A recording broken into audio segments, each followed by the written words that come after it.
نحمده ونصلي على رسوله الكريم اما بعد فقد قال الله تبارك وتعالى كما ورد في سورة الجاثية اعوذ بالله من الشيطان الرجيم بسم الله الرحمن الرحيم وإنه لعلم للساعة فلا تمترن بها واتبعوني هذا صراط مستقيم صدق اللہ العظیم رب اشرح لی صدری ویسر لی امری واحلل عقدۃ من لسانی یفقہوا قولی اللہم ربنا الہمنا رشدنا واعذنا من شرور انفسنا اللہم ارنا الحق حقا وارزقنا اتباعہ وارنا الباطل باطلا وارزقنا اجتنابہ آمین یا رب العالمین۔ قادیانیت سے متعلق ایک بحث کا آغاز ہو گیا تھا،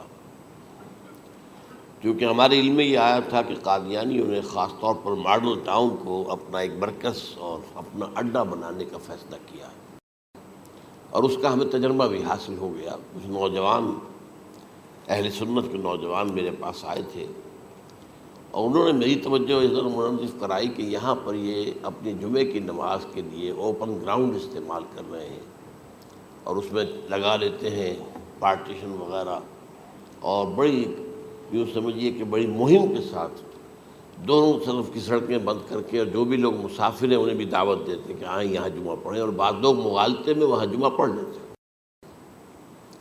تو اس کے حوالے سے انہوں نے کوشش کی کہ کچھ نہ کچھ اس سلسلے میں، کیونکہ انہوں نے مجھے لا کر قانون دکھایا۔ پاکستان میں جو قانون نافذ ہے وہ یہ ہے، چاہے یہ کہ وہ نافذ نہیں ہے بالفعل، لیکن ہے، قانون کی کتاب میں تو موجود ہے کہ قادیانی اپنے کوئی جو بھی ان کے نزدیک بھی ان کے مذہبی شاعر ہیں، ان کو مسلمانوں کی شکل میں برملا علی الاعلان ادا نہیں کر سکتے، کیونکہ وہ تو دھوکہ دہی بات ہو گئی کہ لوگ سمجھیں گے یہ مسلمان ہی ہیں۔ اب جب انہیں، آپ کو معلوم ہے کہ ہماری پوری جو مرکزی اسمبلی تھی، نیشنل اسمبلی، اس کے فیصلے کے تحت قرار دیا گیا بالاتفاق کہ قادیانی غیر مسلم ہے، دائرہ اسلام سے خارج ہے۔ یہ تو فیصلہ وہ پارلیمنٹ کا ایک بڑے پیمانے، بعد میں پھر ضیاء الحق صاحب کے زمانے میں یہ تو ہوا تھا، آپ کو معلوم ہے، بھٹو کے زمانے میں۔ تو ضیاء الحق صاحب کے زمانے میں اسی کی گویا کہ فردر سٹیپ کے طور پر یہ بات طے کی گئی اور قانون بنا دیا گیا کہ وہ اپنی مسجد کو مسجد نہیں کہہ سکتے اور مسجد کی صورت پر نہیں بنا سکتے کہ گزرنے والے کو یہ خیال ہو کہ یہ مسجد ہے۔ اسی طرح وہ اگر کوئی اسلامی شاعر کا ارتکاب کریں گے علی الاعلان تو بھی یہ قابل تعزیر ہے، جرم ہے۔ وہ اپنے کئی احاطوں کے اندر، اپنے گھروں کے اندر جو چاہیں کریں، لیکن کھلے میدان میں آ کر جو شاعر اسلامی باہر، ان لوگوں نے سب کچھ اڈاپٹ تو کر رکھا ہے۔ سب سے بڑی بات تو وہ ہے کہ انہوں نے ایک جھوٹے نبی کا اقرار کیا ہے کہ وہ نبی ہے، اس نے ہمارے درمیان فصیل حائل کر دی ہے۔ اب جو اس کو مانتے ہیں ان کے نزدیک ہم کافر ہیں۔ آپ کو معلوم ہے کہ یہ میں بیان کر چکا ہوں کہ حالانکہ قائد اعظم کا کتنا بڑا احسان تھا کہ چودھری ظفر اللہ خان کو انہوں نے فارن منسٹر بنایا پاکستان کا، لیکن جب ان کا انتقال ہوا ہے قائد اعظم کا تو اس کی جنازے کی نماز میں شریک نہیں ہوا، وہ شخص موجود رہا۔ جو دوسرے ممالک کے سفراء آئے ہوئے تھے، ظاہر بات ہے وہ مسلمان تو نہیں تھے، کوئی عیسائی تھے یا کوئی اور تھے، ہندو تھے، بدھ تھے، جو بھی تھے۔ اب چونکہ قائد اعظم کا انتقال تھا ایک مملکت کے صدر کا، تو وہ لوگ سبھی موجود تھے، لیکن ظاہر ہے کہ وہ نماز میں شریک نہیں ہوئے، وہ مسلمان تو نہیں تھے۔ ان کے ساتھ کھڑا رہا یہ شخص۔ اس نے یہ بات، اور جب اس سے پوچھا گیا کہ تم شریک کیوں نہیں ہو تو اس نے کہا دیکھو بھائی، مجھے یا تو مسلمان سلطنت کا کافر وزیر سمجھ لو یا کافر سلطنت کا مسلمان وزیر سمجھ لو۔ میرے نزدیک یہ کافر سلطنت ہے، میں اس کا مسلمان وزیر ہوں کیونکہ میں قادیانی ہوں۔ اب تمہارے نزدیک یہ اسلامی مملکت ہے تو میں کافر ہوں، پھر میں اس کی نماز کیسے پڑھوں؟ تو بہرحال ان چیزوں کی وجہ سے جو دھوکہ دینے والا معاملہ ہو گیا، ورنہ کوئی اور لوگ ہوں یہاں پہ، ہمیں ان سے تعارض نہیں ہے۔ عیسائی بھی ہیں، اپنی تبلیغ کرتے ہیں، کوئی خلاف ان کے رد عمل نہیں ہوتا، الا یہ کہ کہیں یہ واقعہ پیش آ جائے یا کوئی یعنی خام خواہ کو شوشہ کوئی شرارتی لوگ اٹھا دیں کہ انہوں نے قرآن کی یہ جو ہے بے حرمتی کی ہے، تو یہ تو پھر تحقیق سے معلوم ہو سکتا ہے کہ واقعتاً کی تھی کہ نہیں کی تھی۔ لیکن ایک وقت میں جو اس پر تو ان کا احتجاج ہوتا ہے، لیکن یہ کہ ان کے جو ہے چرچ ہے ان کی ساری اور تبلیغ ان کی ہو رہی ہے اور بڑھ بھی رہی ہے تعداد ان کی، لیکن اس کے خلاف کوئی رد عمل تو ہمارے یہاں نہیں۔ تو یہ ہے اصل میں وہ بات۔ تو اس پر جو گفتگو شروع ہوئی تھی میں آج اس کی تکمیل کرنے جا رہا ہوں۔ حضرت عیسیٰ علیہ السلام کی دوبارہ آمد کا تعلق ہے، اس کے ضمن میں قرآن مجید میں جو نص قطعی ہے، وہ نص قطعی یہ ہے اِنَّهُ لَعِلْمٌ لِلسَّاعَةِ فَلَا تَمْتَرُنَّ بِهَا۔ حضرت عیسیٰ کا ذکر ہوا ہے سورہ جاسیہ میں، اور وہاں فرمایا گیا ہے کہ یہ عیسیٰ کا دوبارہ آنا قیامت کی علامت ہوگا، یعنی کہ اب قیامت بالکل قریب آ گئی ہے۔ اِنَّهُ لَعِلْمٌ لِلسَّاعَةِ، علم حاصل ہوگا ان کی دوبارہ آمد پر کہ اب قیامت جو ہے وہ سر پر آ گئی ہے۔ اچھا، اس کے ایک اور جو ہے ذرا بالواسطہ دلائل جو قرآن مجید میں آئے ہیں، ایک ان میں سے یہ ہے کہ سورہ آل عمران میں جہاں حضرت مریم کو بشارت دے رہا تھا فرشتہ کہ آپ کے ہاں ایک بیٹا ہوگا، وہ بڑی حیران تھی کہ میرے ہاں کیسے بیٹا ہو جائے گا، ماں کنت بغیہ، میں تو کوئی بدکار عورت تو نہیں ہوں، نہ میری کوئی شادی ہوئی ہے ابھی۔ تو اس میں جو باتیں بیان کی تھی فرشتے نے، وہ جو بیٹا ہوگا اس کی کیا شان ہوگی، اس میں یہ الفاظ بھی آتے ہیں وَيُكَلِّمُ النَّاسَ فِي الْمَهْدِ وَكَهْلًا، وہ باتیں کرے گا، لوگوں سے گفتگو کرے گا جبکہ وہ پنگھوڑے میں ہوگا، بچہ ہوگا، گود میں ہوگا، اور کہل کے وقت، کہل کہتے ہیں جب آدمی عمر میں جو ہے 40-45 کا کسی بھی اوپر ہو جائے، آپ پہلے طفل کہتے ہیں، پھر جوان کہتے ہیں، عربی زبان میں شاب کا لفظ آتا ہے، بہت جوان، بڑی اچھی صحت میں ہے، اس کے بعد پھر ظاہر بات ہے ڈھلوان شروع ہوتی ہے، یہ کہل ہے۔ جب بڑھاپے کے آثار شروع ہوتے ہیں، بال سفید ہونے شروع ہوتے ہیں، تو یہ کہل ہے، قبول۔ اب سوال یہ ہے اس گھوڑے میں بات کر دیں، یہ تو معجزہ ہے، لہذا اس کا ذکر یہاں پر مناسب ہے۔ یہ بڑے ہو کر بات کرنے کی کیا ضرورت تھی کہنے کی، وہ تو سبھی کرتے ہیں انسان۔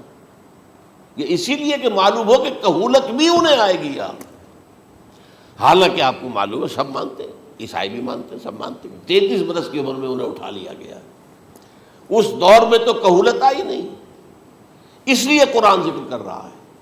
اور یہ بات جو ہے دوسری مرتبہ آئی ہے یہ سورہ المائدہ میں آیت نمبر 110، وَتُكَلِّمُ النَّاسَ فِي الْمَهْدِ وَكَهْلًا، صرف یہ ضمیر کا فرق ہے، وَيُكَلِّمُ النَّاسَ فِي الْمَهْدِ وَكَهْلًا، اور وَتُكَلِّمُ النَّاسَ فِي الْمَهْدِ وَكَهْلًا یہ ہے جب قیامت کے دن اللہ تعالیٰ حضرت عیسیٰ سے سوال کریں گے، اے عیسیٰ ابن مریم، کیا تم نے میری اجازت سے اور میری تائید سے یہ معجزے نہیں دکھائے، یہ معجزے نہیں دکھائے، میں نے تم پر یہ فضل نہیں کیا؟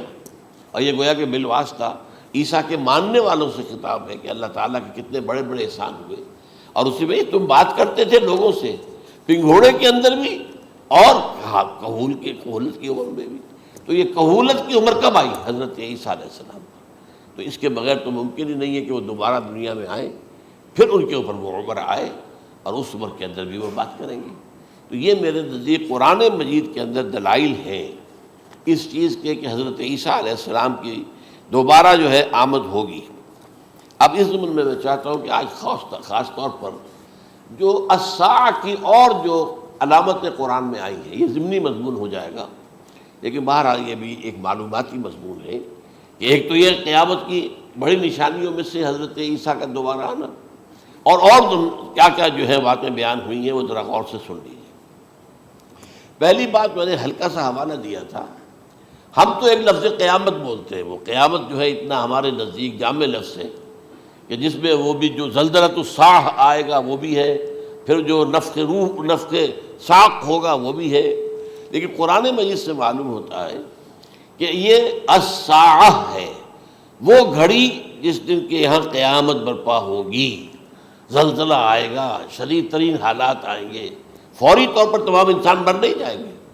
جو ہے اس کا نقشہ جو کھینچا گیا ہے، یا ایھا الناس اتقوا ربکم ان زلزلۃ الساعۃ شیء عظیم یوم ترونها تذہل کل مرضعۃ عما ارضعت وتضع کل ذات حمل حملها وتری الناس سکارى وما هم بسکارى ولکن عذاب اللہ شدید. اے لوگوں ڈرو، اللہ کا تقوی اختیار کرو، اس لیے کہ قیامت کا زلزلہ بہت سخت شے ہے، بہت بھاری شے ہے. ان زلزلۃ الساعۃ شیء عظیم. جب پہاڑ چل رہے ہوں گے اور جو ہے انسان جو ہیں گے وہ جس طرح پروانے ہوتے ہیں، پتنگے ہوتے ہیں، ایسے اڑ رہے ہوں گے انسان. اور اس میں یہ بھی حال ہوگا کہ لوگ جو ہے ہر جو دودھ پلانے والی ہے وہ اپنے بچے کو بھول جائے گی. ظاہر بات ہے کہ اپنی پڑی ہوئی ہے مصیبت. حالانکہ سب سے زیادہ محبوب ترین شے دنیا میں اس سے اونچی محبت نہیں ہو سکتی جو ماں کو اپنے دودھ پیتے بچے سے ہوتی ہے. انہیں بھول جائے. تذہل کل مرضعۃ عما ارضعت. اور تمہیں ایسا محسوس ہوگا کہ لوگ کسی نشے کی کیفیت میں ہیں، یعنی وہ بدحواش ہیں، بدحواس ہو گئے، لیکن یہ کہ وما ہم بسکارى، اور وہ مدہوش نہیں ہوں گے. ولکن عذاب اللہ شدید. تو یہ ہے زلزلۃ الساعہ، وہ ایک خاص وقت جو ہے، ایک خاص گھڑی جس میں کہ یہ ہونا ہے. اس کے علاوہ قرآن مجید میں القارعہ القارعہ وما ادراک ما القارعہ یوم یکون الناس کالفراش المبثوث وتکون الجبال کالعہن المنفوش. اب یہ کیا ہے؟ یہ نقشہ ہے قیامت. یہ الساعہ، القارعہ الساعہ. اسی کے ساتھ قرآن میں آتا ہے الواقعہ اذا وقعت الواقعۃ لیس لوقعتها کاذبہ. تو یہ خافضۃ رافضہ، یہ الفاظ سورہ واقعہ میں ہے. اسی طریقے سے اور جو ہے الحاقہ ما الحاقہ وما ادراک ما الحاقہ. یہ تمام جو الفاظ قرآن مجید میں آئے ہیں یہ آئے ہیں الساعہ کے لیے، قیامت کے لیے نہیں. قیامت میں بعد میں بتاؤں گا آپ کو. چنانچہ 3 نفخے ہیں جو قرآن سے ثابت. نفخ فی الصور، اور اس نفخ فی الصور کا یہ عالم ہوگا یوم ینفخ فی الصور ففزع من فی السماوات ومن فی الارض الا من شاء اللہ. جس دن پھونکا جائے گا سور میں، اور اس وقت صورتحال یہ ہو جائے گی کہ جو بھی آسمانوں میں ہے، زمین میں ہے، سخت پریشانی اور سخت پشیمانی اور ایک طرح کے مرعوبیت اور خائف ہو کر رہ جائیں گے، الا ان کے کہ جن کو اللہ چاہے. اس کے کوئی ملائکہ مقربین ہوں گے. من فی السماوات فی الارض ہے، اس لیے ساتھ ہی یہ کہہ دیا گیا ہے. لیکن یہ باقی پورے لوگوں کے اوپر، پوری مخلوقات کے اوپر ایک جو ہے گھبراہٹ کی کیفیت طاری ہو جائے گی. تو یہ ہے پہلا فضا. دوسرا فضا کیا ہے؟ فضا صعق. صعق کہتے ہیں آدمی کا بے ہوش ہو جانا. یہ دوسری مرتبہ جب سور پھونکا جائے گا وَنُفِخَ فِي الصُّورِ فَصَعِقَ مَن فِي السَّمَاوَاتِ وَمَن فِي الْأَرْضِ إِلَّا مَا شَاءَ اللَّهُ. یہ ہے کہ اس کے بعد وہ سب کے اوپر موت طاری ہو جائے گی. یہ دوسرے سور پھونکے جانے کے بعد ہے. پھر ثُمَّ نُفِخَ فِيهِ أُخْرَى، پھر ایک مرتبہ اور پھونک ماری جائے گی. یہ تیسرا ہو رہا ہے. فَإِذَا هُمْ قِيَامٌ يَنظُرُونَ. تو اچانک سب کے سب کھڑے ہوں گے اللہ کی طرف دیکھتے ہوئے. اب یہ جو ہے یہ ہے یوم القیامہ. قام یقوم قیامتاً، کھڑا ہونا. کیونکہ اس دن یوم یقوم الناس لرب العالمین، جس دن کے تمام انسان جو ہے کھڑے ہو جائیں گے اپنے رب کے حضور میں، جس کا نقشہ کھینچا گیا ہے اذا دکت الارض دکا دکا وجاء ربک والملک صفا صفا. تو یہ سب کے سب انسان بھی جو ہے موجود ہوں گے، فرشتے صفے باندھے ہوئے ہوں گے، اور اللہ تعالیٰ جو ہے اپنے خاص عرش کے ساتھ یحمل عرشہ ثمانیہ، 8 فرشتے اس عرش کو اٹھائے ہوئے ہوں گے جبکہ یہ آسمان پھٹے گا اور اس روئے ارضی پر اللہ تعالیٰ کا نزول ہوگا. یہ جو ہے ہمارا یوم القیامہ یہاں ہے. یوم القیامہ ہی میں جو فیصلے ہونے یہاں ہونے. قصہ زمین، برسر زمین، جو نیکیاں تم نے یہاں کمائی ہیں یا جو بدیاں تم نے یہاں جن کا ارتکاب کیا کا فیصلہ یہاں ہوگا. اس کے بعد واللہ عالم کچھ اور بھی چیزیں ہیں، لیکن یہ کہ وہ سب عام طور پر لوگوں کے علم میں نہیں ہے. میں نہیں چاہتا کہ خام خواہ کسی نئی بات سے کوئی جو ہے ذہنوں کے اندر کوئی ایک تشکیک پیدا ہو جائے، شبہات پیدا ہو جائے. لیکن یہ چیزیں جو میں نے آپ سرچ کی یہ از قرآن ثابت ہے. اسی زمین پر اترنا ہے. وجاء ربک والملک صفا صفا، یہ سب کے سب آئیں گے. اور ملائکہ، اور اس کے علاوہ جو ہے دوسرے مقامات پر جس کا نقشہ کھینچا گیا ہے سورۃ الحاقہ کے اندر ہے. اللہ کا عرش جو ہے 8 فرشتے اٹھائے ہوئے نیچے اتریں گے. تو یہ تمام چیزیں قرآن مجید میں مذکور ہیں.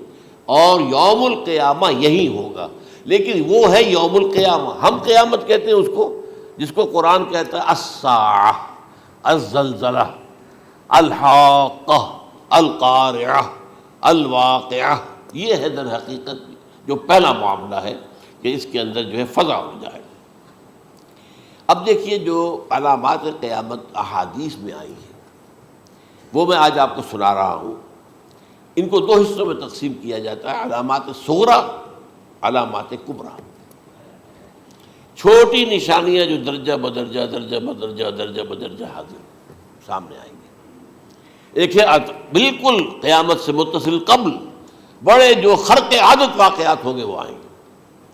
اچھا، پہلی چیز کے سلسلے میں حضرت انس رضی اللہ تعالیٰ عنہ سے یہ مروی ہے اور یہ حدیث متفق علیہ ہے۔ پہلی علامت حضور نے بیان کی قیامت کی علامات میں سے، اب میں لفظ قیامت اسی معنی میں بول رہا ہوں جس میں کہ ہم عام طور پر بولتے ہیں۔ آپ نے فرمایا علم اٹھا لیا جائے گا، جہالت کا دور دورہ ہوگا۔ اب یہ کون سا علم اٹھایا جائے گا؟ سائنس کا علم نہیں، دین کا علم۔ آج تو ساری قدر و قیمت جو ہے جس کے لیے دوڑتے ہیں لوگ، لاکھوں روپے کی فیسیں دے کر، ایم بی اے ہو رہے ہیں، یہ جو ہے اکاؤنٹنسی کا پاس کر رہے ہیں، یہ سی اے کر لیا ہے، یہ کوئی اور جو ہے فزکس میں کوئی کیمسٹری میں ڈاکٹریٹ کر لی ہے، ڈاکٹر بن گیا تو کیا ہی کہہ رہے ہیں۔ اس لیے کہ بڑی چیز جو پاکستان سے ایکسپورٹ ہوتی ہے وہ ڈاکٹر ہیں۔ جو اتنے بڑے پیمانے پر جو کالج کھلے ہوئے، 3 لاکھ روپے ایک سال کی فیس، 5 لاکھ روپے ایک سال کی فیس، یہ کیوں لیتے ہیں اور کیوں لوگ دیتے ہیں؟ کہ موقع مل جاتا ہے ایم بی بی ایس کر کے۔ امریکہ کے اندر بھی ڈیمانڈ ہے، ان کے ہاں ڈاکٹر جو ہیں جتنے ہونے چاہیے نہیں ہے، لہذا اور بھی بہت سی جگہوں پر ڈیمانڈ ہے۔ تو جس چیز کی مارکیٹ میں ڈیمانڈ ہے وہ علم ہے۔ آج علم کمپیوٹر کا علم ہے یہ، حالانکہ ان میں سے کسی کے اوپر لفظ علم کا اطلاق میرے نزدیک غلط ہے، جہالت ہے۔ علم وہ ہے جو ذہن کو جلا دے، جو سوچ کو جلا دے، روشنی پیدا کرے، دماغی روشنی، وسعت دے، انسان کے فکر کو وسعت دے، اس کے ذہنی جو ہے جو افق ہے اس کو وسیع کرے۔ علم تو وہ ہے جو حقیقت کے کیا علم بھی اس سے عطا فرمائے۔ قرآن ہے، حدیث ہے، باقی اور چیزیں جو اس سلسلے میں آ سکتی ہیں وہ ہے کہ جو قرآن اور حدیث کی سمجھنے میں ممد ہوں اور زیادہ جو ہے اس کے تک فہم کو آسان کر دیں۔ لیکن یہ کہ فرمایا علم اٹھا لیا جائے گا، جہالت کو فروغ ہوگا، ظاہر بات ہے ایک ہی بات ہوئی ہے۔ دوسرے نمبر پہ یہ کہ جہالت کو فروغ ہوگا۔ نمبر 3 زنا کثرت سے ہوگا۔ نمبر 4 شراب نوشی عام ہو جائے گی۔ نمبر 5 عورتوں کی تعداد بہت زیادہ ہو جائے گی، مردوں کی تعداد کم ہو جائے گی، یہاں تک کہ 50 عورتوں کا خیر خبر کرنے والا، کوئی نگرانی کرنے والا، وہ ایک مرد۔ اچھا، یہ تو ہے ایک حدیث جو میں نے آپ کو بیان کر دی، متفق علیہ، یہ بخاری اور مسلم دونوں میں ہے۔ دوسری حدیث بخاری کی ہے، اس کو حضرت ابو ہریرہ رضی اللہ تعالیٰ عنہ نے روایت فرمایا ہے، قیامت آئے گی جب امانت ضائع ہو جائے گی۔ آج ہمارے ہاں امانت کے ضائع ہونے کا جو نقشہ ہے شاید پوری دنیا میں کہیں اور نہیں۔ جس طرح کے غبن یہاں ہوتے ہیں، جس طرح کک بیکس جو ہے وہ لیے جاتے ہیں، اس غریب یعنی قوم غریب ہے لیکن یہاں وہ امیر بہت بڑے بڑے لوگ ہیں، وہ تو دنیا بھر کے ٹاپ کے امیروں کے اندر اس کا شمار ہو جائے گا، لیکن یہ کہ یہ سب امیر کیسے بنے؟ غبن بلین آف ڈالرز کا، اب تو اس سے کم کی تو بات ہی نہیں ہوتی۔ فلاں نے اتنے بلین جو ہے پیسے اپنا جو ہے قرضہ معاف کرا لیا۔ بھائی کس نے کیا، کون کرتا ہے معاف؟ یہ کسی کے باپ کی جاگیر ہے؟ یہ پیسہ بینک کے اندر حکومت کا ہے کہ حکومت کو اختیار ہو گیا وہ رائٹ آف کر دے ان کے جو ہے ان کی جائیدادیں کرو ضبط۔ لیکن ہوتا کیا ہے، بینک آفیسر بے ایمان ہے، وہ کہتا تھا 1 کروڑ کا قرضہ لے جاؤ، 10 لاکھ مجھے دے جاؤ، چاہے تم میرے پاس کوئی ڈاکومنٹ جو ہے ایسے نہیں دے سکتے، حالانکہ ہونا چاہیے کہ اتنا بڑا قرضہ لے رہے ہو تو ڈاکومنٹس یہاں پر ہمارے سامنے لاؤ کہ اگر تم نہ دے سکو تو ہم ان ڈاکومنٹس کے ذریعے سے تمہاری جائیداد، تمہاری کوئی جاگیر، تمہاری کوئی اور چیز اس کو قبضہ کریں۔ جب وہ وقت آتا دیکھتے تو یہ ڈاکومنٹس ہی پھینک ہیں، اللہ خرچ کیا کرے گا کوئی؟ بینک کا باپ بھی واپس نہیں لے سکتا. اور یہ سب کس کی بے ایمانی ہے؟ وہ جو بیٹھا ہوا بینک مینیجر، سارا سودا اس کے ماں باپ ہوتا ہے کہ 1 کروڑ ہے نا، 10 لاکھ مجھے دو، 90 تم لے جاؤ. باقی یہ کہ ٹھیک ہے میں تمہارے جو ڈاکومنٹس تم پیش کر رہے اس میں کوئی اعتراض نہیں کرتا، بس جاؤ. اور نمبر 2، حکومت نااہلوں کے سپرد ہو جائے گی. یہ ہے امام بخاری کی روایت کردہ روایت جو حضرت ابو ہریرہ سے. مسلم شریف میں ابو ہریرہ رضی اللہ تعالیٰ عنہ سے ایک اور روایت ہے، مال عام ہو جائے گا یہاں تک کہ زکوٰۃ قبول کرنے والا کوئی نہ ہوگا. یہ بات وہ ہے جو آج سعودی عرب اور یو اے ای کے اندر آپ کثرت سے دیکھ سکتے ہیں. دولت جو ہے وہ ریل پیل.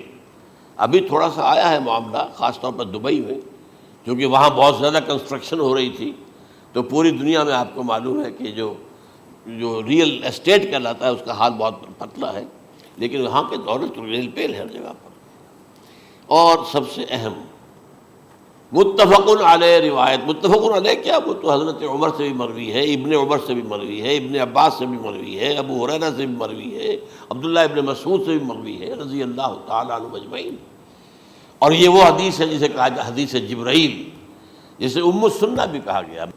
اس میں جو آخری سوال کیا حضرت جبرائیل نے حضور سے، چوتھا، پہلا یہ تھا کہ اسلام کیا ہے مجھے بتائیے، ایمان کیا ہے، اس کی حقیقت کیا ہے یہ مجھے بتائیے، تیسرا احسان کیا ہے یہ بتائیے، چوتھا یہ کہ قیامت کے بارے میں بتائیے کب ہوگی.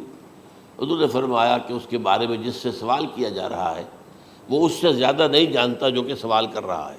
اب اس کے کئی مفہوم ہو سکتے ہیں کہ بہرحال یا تو حضرت، چونکہ بعد میں معلوم ہوا کہ حضور نے پہچانا نہیں کہ یہ جبرائیل ہے، بلکہ جب سوال جواب ہو کر وہ چلا گیا شخص تو اچانک حضور کے خیال ذرا ردو ہو ہی لیا، ذرا بلانا اس کو دوبارہ لانا. اب جو دیکھا کہ وجود ہی نہیں اس کا، آسمان نے اس کو اچک لیا، زمین نے نگل لیا، کیا ہوا ہے؟ پھر آپ نے یہ جبرائیل تھے جو تمہیں تمہارا دین سکھانے آئے تھے جبکہ تم سوال نہیں کر رہے ہو. یہ بڑے بیسک کوسچن تھے، اس لیے کہ دنیا کے ہمارا نظام اسلام پر ہے، ایمان پر نہیں ہے. اس لیے کہ ایمان کو ویریفائی کر ہی نہیں سکتے. کیسے پتہ ہوگا اس میں ایمان ہے یا نہیں ہے؟ کوئی آلہ نہیں ہے، کوئی الیکٹروکارڈیوگرام ابھی تک ایسا نہیں ہے، کوئی جو ہے اور جو طریقے چل رہے ہیں وہ تو ان کے ذریعے سے یہ تو نہیں معلوم ہو سکتا ایمان ہے کہ نہیں. لہذا یہاں کا سارا نظام اسلام پر ہے. شہادت اللہ الہ الا اللہ وان محمد رسول اللہ، پھر ایک نظام بنا دیا، وہ اقام الصلاۃ و ایتاء الزکوٰۃ و صوم رمضان و حج البیت. اس میں بھی یہ ہے کہ اگر کوئی نماز کو نہیں مانتا تو کافر ہوگا، لیکن نماز پڑھتا نہیں ہے تو کافر نہیں ہے، فاسق ہے، فاجر ہے، گناہ گار ہے، کمزور مسلمان ہے. اس طرح زکوٰۃ کا منکر ہو جائے گا تو وہ کافر ہوگا، لیکن زکوٰۃ دے نہیں رہا ہے تو یہ گویا کہ گناہ گاری ہے، کمزوری ہے. تو اس حوالے سے نوٹ کر دیجئے کہ یہاں کا دنیا کا سارا اسلامی نظام اور سارا کانسٹیٹیوشنل اور لیگل سسٹم جو ہے اسلام کا وہ اقرار باللسان پر ہے. ایمان ہے وہ کہ جس کی بنیاد پر وہاں فیصلے ہوں گے. یہاں کوئی شخص مسلمانوں کا بڑا لیڈر ہے، بڑا علامہ ہے، بڑی اس کی قدر و منزلت ہے، اس کے ہاتھ چومے جا رہے ہیں، پاؤں چومے جا رہے ہیں، ہو سکتا ہے وہاں کہا جائے دفع ہو جاؤ، تمہارے دل میں ایمان نہیں تھا، تم نے یہ سب کچھ کیا تھا اس لیے کہ کہا جائے کہ بڑے عالم ہو، اور یہ کہا جا چکا فقط قیل. اب یہاں کچھ نہیں ہے تمہارے پاس. پھر فرشتوں کو حکم ہوگا کہ اس کو گھسیٹتے ہوئے جہنم میں ڈال دیں. 3 باتیں بیان کی آپ نے. یہی حشر اس کا ہوگا مالدار کا. اللہ پوچھے گا میں نے تمہیں بہت مال دیا، تم نے کیا کیا؟ وہ کچھ گنوانا شروع کرے گا، اللہ فرمائے گا جھوٹ بول رہا ہے، قذبت، تم نے یہ خیرات و صدقات اس لیے کیے تھے کہ تمہاری سخاوت کے ڈنکے بج جائے، تعریفیں کی جائے. وہ کی جا چکی ہے، دنیا میں ڈنکا بج گیا. یہاں کچھ نہیں، وہ نیت دل میں کچھ اور تھی تمہارے. میں لیس البر ان تولوا وجوہکم والا قرآن مجید کا سبق ہمارا منتخب نصاب کا نمبر 2 بڑی تفصیل سے بیان کیا. یہی معاملہ ہوگا اس عالم کا. اللہ فرمائے گا میں نے تمہیں علم دیا، تم نہیں. وہ کہے گا میں نے علم پھیلایا لوگوں میں ہدایت کی. کوئی جھوٹ بول رہے ہو، تم نے تو صرف اس لیے کیا تھا، تمہاری نیت یہ تھی کہ بڑا عالم شخص ہے، بڑا فاضل شخص ہے. تو یہ سب کہا جا چکا. تو وہاں کا معاملہ جو ہے وہ اسلام پر نہیں ہے. یا آپ دکھائیں گے دیکھیے یہ میرا آئیڈینٹی کارڈ، اس پہ اسلام میرا مذہب لکھا ہوا ہے، یا یہ میرا پاسپورٹ ہے. آئیڈینٹیفیکیشن کے لیے دنیا میں عام طور پر یہ چیزیں ہوتی ہیں. کوئی تعلق نہیں. آخرت کا معاملہ کسی اور شے پر ہے. وہ تو ایمان دل میں ہے اور تمہارے تمام جو حرکات ہیں، اعمال ہیں، ان سب کے اندر جب تک کہ اصل جو قوت متحرکہ ہے وہ اللہ کی محبت نہ بن جائے، اخلاص للہ، بحب اللہ للہ، اور یہ کہ یہ تمام چیزیں جیسا کہ فرمایا، ایک حدیث بڑی پیاری ہے، ایمان کی تکمیل کی علامت کیا ہے؟ فرمایا من احب للہ وابغض للہ ومنع للہ واعطى للہ فقد استکمل الایمان۔ جس شخص کے نے محبت جس سے بھی کی، اللہ کے لیے کی، اپنے مفادات کے لیے نہیں، رشتہ داری کی بنیاد پر نہیں، محبت اوپر ہو جائے، رشتہ دار کا حق ہے دو، بیوی کے حقوق ہیں دو، لیکن محبت یہ اللہ کے لیے ہو کہ فلاں شخص سے مجھے محبت اللہ کے لیے، اور اگر نفرت رکھی تو اللہ کی وجہ سے رکھی، اس لیے رکھی کہ وہ اللہ کے دین سے دور ہے، وہ اللہ کے راستے پر نہیں آ رہا ہے، وہ فسق و فجور کی جو ہے زندگی کو آ رہا۔ اس میں بھی یہ ہے کہ یہ نہیں ہے تعلق قطع کر لو، تعلق قطع کرو گے تو تبلیغ اور اصلاح کا موقع کہاں رہے گا، لیکن دلی محبت نہیں ہوگی اس سے۔ تو اگر محبت ہے تو اللہ کے لیے، اور نفرت ہے تو اللہ کے لیے، اور کسی کو کچھ دیا ہے تو اس لیے کہ اللہ کا حکم ہے کہ دوں، اور کسی سے کچھ روکا ہے تو اس لیے کہ اللہ کا حکم ہے کہ روکوں، اس کو نہیں دینا ہے۔ فقد استکمل الایمان، تو اس شخص نے ایمان کی تکمیل کر لی۔ یہ ہے اصل جو ڈیسائیڈنگ فیکٹر ہے، وہ یہ ہے۔ اور اس ایمان کی پہلی علامت کیا ہے؟ کیسے معلوم ہو میرے اندر ایمان ہے؟ پہلی علامت سب سے کم تر درجے کا ایمان، اس میں فرمایا گیا اذا اساءت کا سیئۃ وحسنت کا حسنۃ فانت مومن، اگر کوئی اچھا کام کر کے خوشی ہو اور کوئی برا کام ہو جائے تو ملامت ہو، یہ کیا کر بیٹھا، یہ میں نے کیا کیا ہے، یہ مجھے نہیں کرنا چاہیے تھا، یہ اگر احساس ہے نیکی اور بدی کا تو تمہارے اندر ایمان ہے۔ یہ ایمان ہے ادنا درجے کا، اور وہ ایمان من احب للہ وابغض للہ واعطى للہ ومنع للہ فقد استکمل الایمان۔ اچھا، یہ جو متفق علیہ حدیث ہے جو حضرت جبرائیل کی ہے، اس میں پھر انہوں نے کہا کہ اچھا اگر آپ مجھے یہ کب ہوگی قیامت نہیں بتا سکتے تو اس کی کچھ علامتیں بتائیے۔ یہ بڑی عظیم تھا، کیونکہ یہ تو تمام احادیث کے اندر میں نے عرض کیا نا کہ سب سے زیادہ صحابہ سے منقول ہے، اور آپ نے فرمایا کہ جب لونڈی اپنی مالکہ کو جنے گی اور تم دیکھو گے کہ ننگے بدن ننگے پیر بھوکے ننگے بھیڑوں اور بکریوں کو چرانے والے اونچی سے اونچی عمارتیں بنانے میں ایک دوسرے کا مقابلہ کریں گے۔ اذا تلد الامۃ ربتها، کیا بانی ہے، یہ خاص الفاظ کیوں کہے گئے؟ اولاد والدین کے سامنے دب کر رہتی تھی، کبھی سینہ تان کر بات نہیں کرتے تھے، ٹھیک ہے کوئی بات آپ مان نہیں سکتے، ابا جان یہ بات تو میں نہیں کر سکتا، یا فرض کیجئے کہ وہ آپ کو کسی نیکی سے روک رہے ہیں، کہ دینی کام سے روک رہے ہیں، ابا جان یہ تو میں نہیں کروں گا، یہ تو دین کا فرض ہے، یہ کہیں آپ اور ڈٹ کر کہیں اور جمیں اس پر، لیکن یہ کہ کوئی سرکشی کا انداز نہ ہو، ایسا نہ ہو کہ اپنے جناب سینے کو تان کر کے کھڑے ہو جائے، میں نہیں کروں گا، یہ نہیں، یہ غلط ہو جائے۔ اچھا، اولاد میں بیٹی جو ہوتی تھی وہ زیادہ سبارڈینیٹ، سبمسیو، بات ماننے والی، کہیں بھی سر اونچا نہ کرنے والی، اور آخری دور میں کیا ہوگا، بیٹیوں سے مائیں ڈریں گی، انہیں ٹوک نہیں سکتی کسی بات پر، پتہ نہیں کیا بک دے گی، کیا بکواس کر دے گی۔ یہ تو ہمارے ہاں ہو گیا ہے، باہر کیا ہے وہ تو آپ یہ بھی نہیں پوچھ سکتے، آپ کی 13 برس کی لڑکی آئی ہے رات کو 1 بجے، نہیں پوچھ سکتے کہاں رہی ہو، یہ رات کہاں گزاری، پوچھ ہی نہیں سکتے، یہ پوچھنا بھی جرم ہے۔ اپنے چھوٹے بچے کو آپ نے ایک تھپڑ مار دیا، تہذیب ہے، سکھانا ہے، غلط کام کیا ہے، اس کی سرزنش ہو رہی ہے، فوراً وہ اگر ایک فون کر دے گا پولیس آئے گی، بچے کو لے جائے گی، اسے لا کر کہیں اور جو ہے ڈپازٹ کرے گی، اور آپ پر مقدمہ چلے گا، آپ کو اس کی سزا بھگتنی ہوگی۔ ظاہر بات ہے کہ پھر وہاں سرکشی کا کیا عالم ہوگا، پھر اولاد کہاں سر جھکائے گی، کس درجے میں جھکائے گی، اس کی تربیت عثمانی میں ہوئی نہیں، تو ان تلد الامۃ ربتہا، گویا کہ بیٹی کے نزدیک ماں جو ہے وہ ایسی ہو جائے گی جیسے لونڈی، گویا کہ لونڈی نے ایک اپنی مالکہ کو جنم دیا ہے، بیٹی مالکہ بن جائے گی اور ماں جو ہے لونڈی بن جائے گی، اور دولت کی ریل پیل کا ابھرتا دکان، یہ جو بھوکے ننگے اور مفلس، کیا حال تھا 100 برس پہلے، انہیں کھانے کو کچھ نہیں ملتا تھا، یہ مشرقی ساحل پر تھے، یہ سوائے یہ کہ مچھلیاں پکڑ لی اللہ خیر اللہ وہ کھا لی، یا کہیں ان کو بیچ دیا، کوئی بنڈی لگ گئی، بنڈی لگ جاتی تھی وہاں، اور کیا تھا؟ اور مغربی ساحل پہ کیا ہوتا تھا؟ ساری ان کی معیشت حج کے گرد گھومتی تھی، حاجی آئے ہیں خریداریاں کر رہے ہیں، اور آپ کو معلوم ہے پوری دنیا سے مال پہلے بھی پہنچتا تھا وہاں، آپ کو جو ہے ہر ملک کے ہر کونے کا پھل وہاں مل جائے گا آج بھی، اور وہاں پر یہ ہے کہ سب سے بڑی بدوؤں کے لیے سب سے بڑی بات کیا تھی؟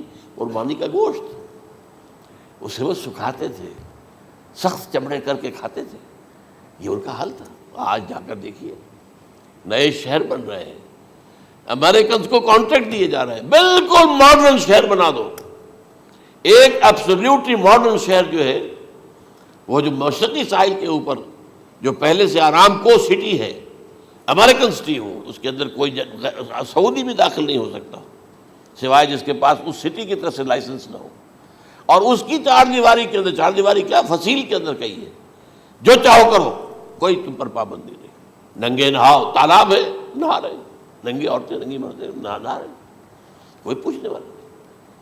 اب اسی قسم کا ایک سٹی آباد ہونا جا رہا ہے مغربی ساحل پر، جدہ اور ینبوع کے درمیان، اور اس میں اصل میں جتنی بھی دولت ہے جو پیٹرول کی ہے وہ وہیں پر رکھ لی جاتی ہے امریکہ کے اندر، تاکہ امریکہ جو ہے ایسے ایسے پروجیکٹ بنا کر جب تمہیں دے گا تو اس میں سے پیسے لے گا، وہ نہیں ملتی ان کو واپس۔ بہرحال یہ تو میں نے ایک جگہ آپ سے ذکر بھی کیا تھا، دی کنفیشنز آف این اکنامک ہٹ مین، وہ کنفیشنز کی بات جو ہے اگر آپ میں سے کسی کو دلچسپی ہو تو اسے پڑھیں کہ کس طریقے سے 1973 کے آئل امبارگو کے بعد جو شاہ فیصل شہید کے زمانے میں ہوا تھا، پھر جس طریقے سے امریکہ نے ان تمام ممالک کو جکڑ لیا ہے، اس کا پورا جو پروسیس کیا تھا وہ سامنے آتا ہے۔ بہرحال اس کے بعد آتا ہے علامات کبریٰ کا ذکر، بڑی علامتیں جو کہ بالکل خرق عادت کے انداز میں ہوگی، جن کا معاملہ جو ہے وہ آپ کے ناپ تول میں نہیں آ سکتا، آپ کی کیمسٹری فزکس اس کا جو ہے وہ نہیں کر سکتی، ادراک ہوگا یہ قیامت کی۔ ان میں نمبر 1 کیا ہے؟ ایک بہت بڑا دھواں آئے گا، پوری دنیا کو لپیٹے گا۔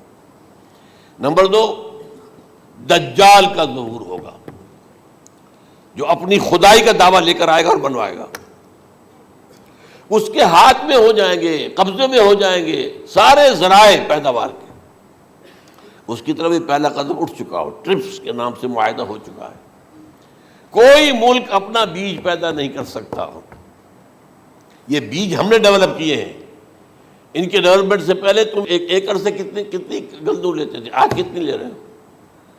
کس بنا پر؟ جینیٹکس کا جو کام ہم نے کیا ہے اس کی بنا پر ہو رہا، ہاں تو ہمارا حق ہے، اس کی رائلٹی ہمارے پاس آنی چاہیے، لہذا صرف ان اداروں سے ملٹی نیشنل سے خریدا جائے گا بیج، اور بیج بھی وہ دیں گے وہ کہ جس سے جو فصل اگے گی وہ بیج نہیں لا سکتی، وہ بیج کا کام نہیں کر سکتی۔ جیسے آپ کو معلوم ہے کہ آپ کے ہاں جو گوشت کھایا جاتا ہے مرغے کا، تو مرغا وہ جو ہے اس میں مرغا ہو یا مرغی ہو، اس کے اندر کوئی وہ کیفیت ہی نہیں ہے، ان کے انڈے جو ہے ان سے آپ بچے حاصل نہیں کر سکتے، ہے تو انڈا، دیکھنے کو تو انڈا ہے لیکن وہ بنڈا جو ہے اس سے بچہ تو نہیں حاصل کر سکتے۔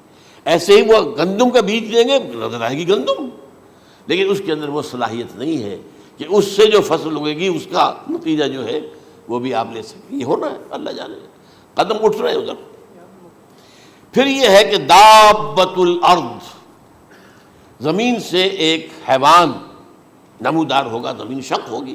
ابھی میں کہہ رہا ہوں خرق عادت ہے، یہ چیزیں وہ نہیں ہیں جو ہماری کسی حساب کتاب میں جو باتیں پہلے آئی ہیں وہ تو حساب کتاب میں آ رہی ہیں، ساری سمجھ میں آ رہی ہیں، ساری چیزیں مشاہدہ ان کا ہو رہا ہے، لیکن یہ ہے کہ دابۃ الارض، یہ کہتے ہیں کہ کوہ صفا، اس میں تو نہیں ہے حدیث میں، کوہ صفا پھٹے گا اور اس میں سے ایک حیوان دابہ وہ ظاہر ہوگا، تو اسی لیے فرمایا ہے وَإِذَا وَقَعَ الْقَوْلُ عَلَيْهِمْ أَخْرَجْنَا لَهُمْ دَابَّةً مِّنَ الْأَرْضِ تُكَلِّمُهُمْ، تو ہم اندر سے پیٹ کے چیر کر زمین کے پیٹ کو ایک حیوان کو برآمد کریں گے جو انسانوں سے بات کرے گا، گفتگو کرے گا۔ نمبر 4، طلوع الشمس من المغرب، یہ بھی خرق عادت۔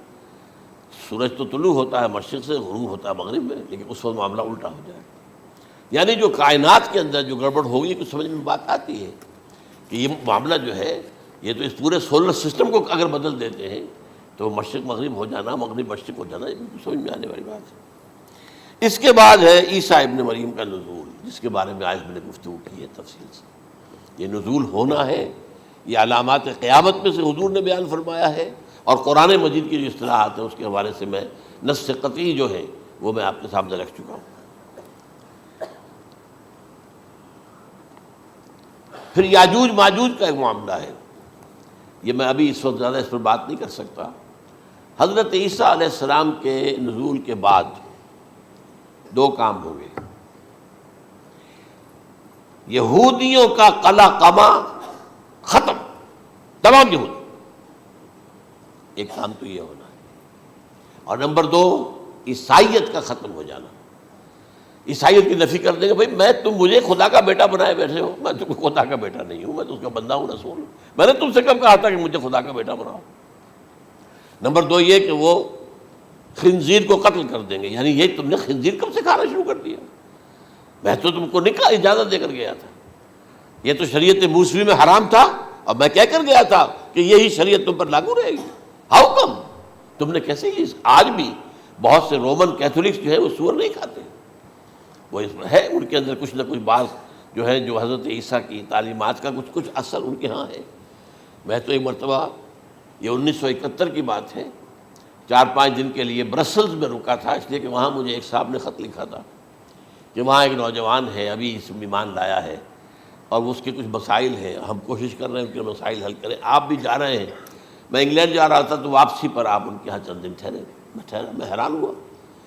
ویسے اس نے مجھے اپنے گھر ٹھہرایا نہیں، اس لیے کہ ماں باپ تو اس کے کرسچن تھے، اور پولیس کا چیف آفیسر اس کا باپ تھا، چیف آف پولیس فورس۔ اس نے مجھ سے 1 دن کھانے پہ بلایا، میں سے ہوٹل میں ٹھہرایا مجھے، اس نے کہا آپ اطمینان سے یہاں کھانا کھائیں، اس گھر میں نہ آج تک کوئی شراب کی بوند آئی ہے اور نہ ہی کوئی بوٹی آئی ہے سور کی۔ Roman Catholics. اب اکلوتا بیٹا تھا یہ، عبدالعزیز اس نے بعد میں نام رکھا، وان کینٹر اس کا نام تھا جو کہ اوریجنل تھا، پھر اس نے نام رکھا عبدالعزیز وان کینٹر، پرانا نام بھی بہرحال رکھا۔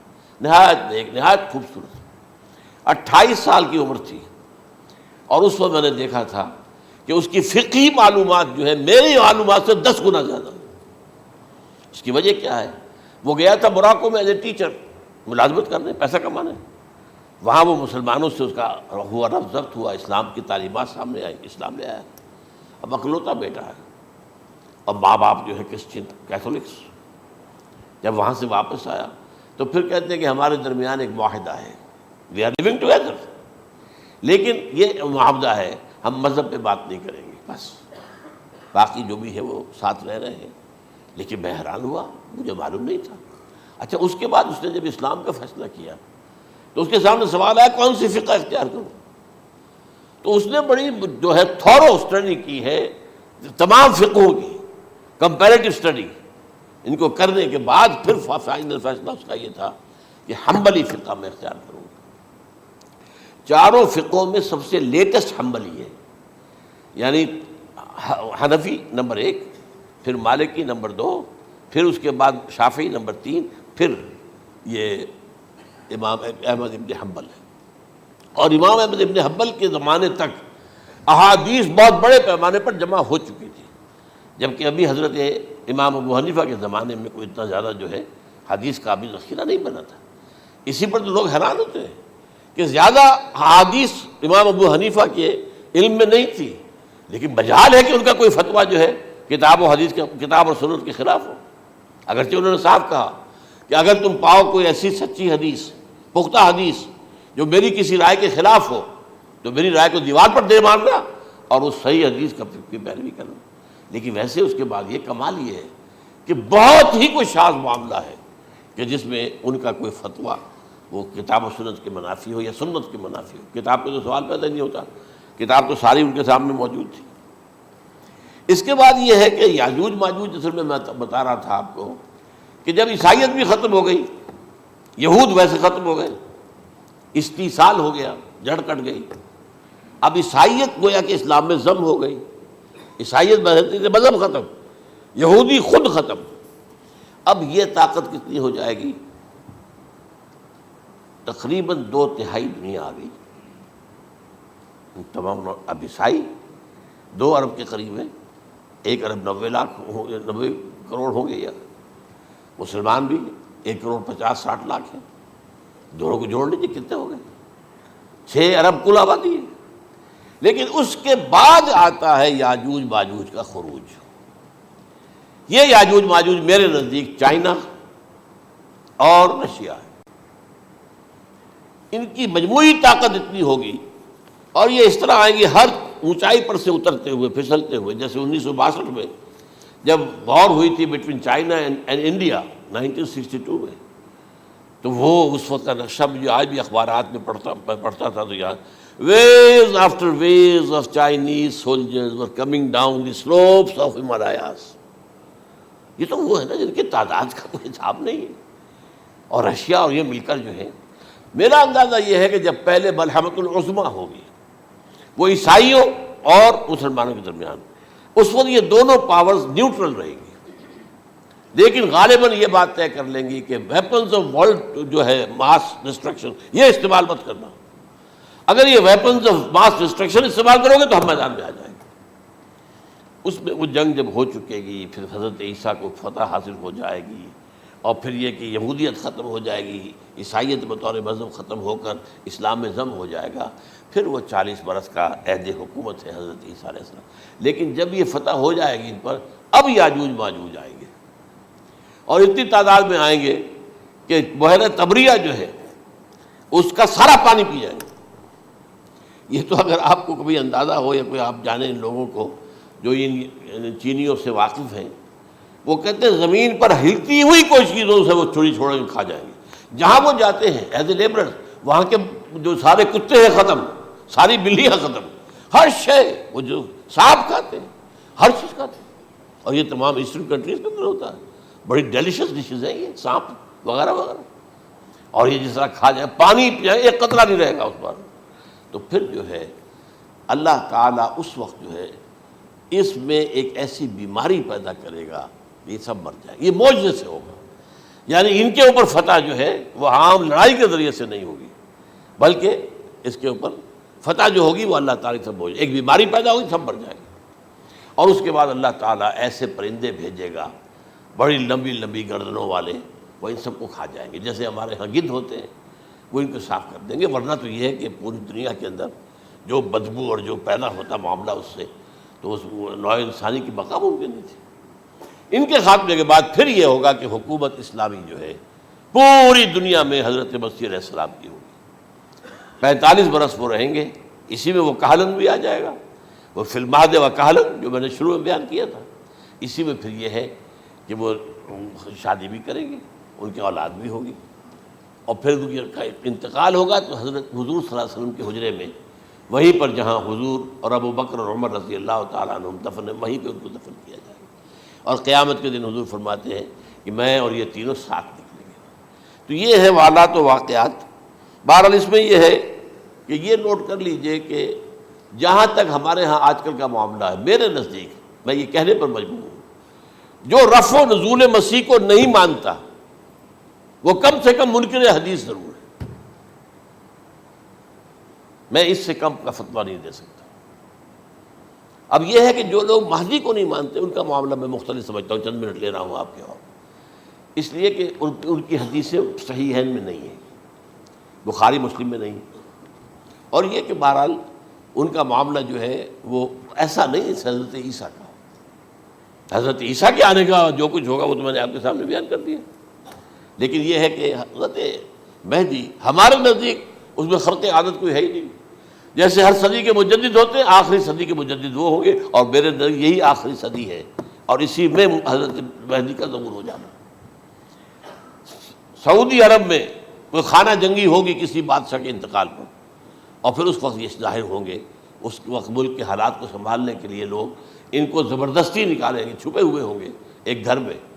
یہ حضرت ام سلمہ رضی اللہ تعالی عنہ کی روایت ہے کہ ایک بادشاہ کے انتقال پر یہ خانہ جنگی ہو جائے گی، اور ایک شخص مدینے سے بھاگ کر مکے میں چھپ جائے گا۔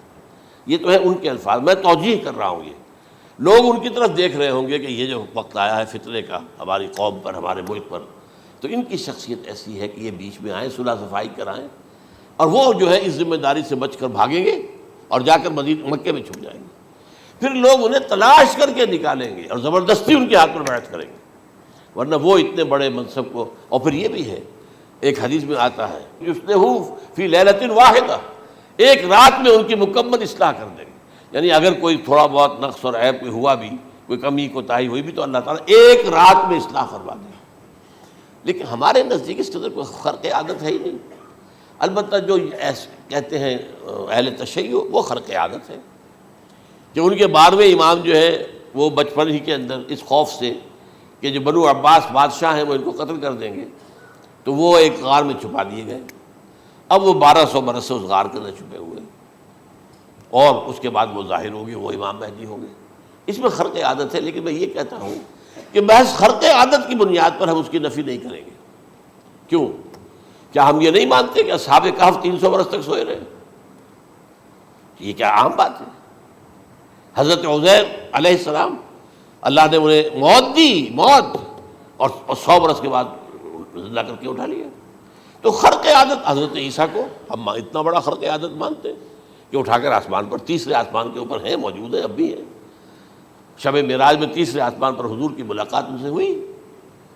تو یہ خرق عادت کی بنیاد پر نفی نہیں ہم کرتے، ہو سکتا ہے، لیکن یہ کہ اس کے لیے ہمارے پاس کوئی دلیل نہیں، کوئی احادیث نہیں، کچھ نہیں، اس لیے ہم اس کو نہیں مانتے۔ البتہ خود وجود جو ہے حضرت مہدی کا، وہ کوئی عجیب بات نہیں ہے۔